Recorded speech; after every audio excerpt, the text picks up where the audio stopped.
தென்காசி சாரல் கூட நீ இல்லாமல் வைகாசி வெயில் போல வாட்டுதே.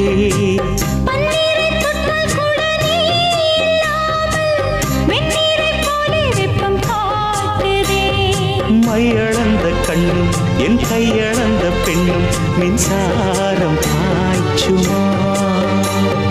கல்லிருக்கும் கிண்ணம் என்னுள் இருக்கும் வண்ணம் உன் பார்வை பார்க்குமா.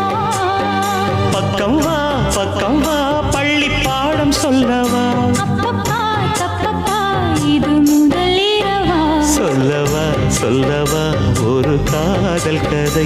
சொந்தம் நீ அல்லவா உயிர் வாழும் வரை. என் மூச்சிலும் என் பேச்சிலும் உன் பாடல் கேட்கும் தினம் தினம் தினம். சொல்லவா ஒரு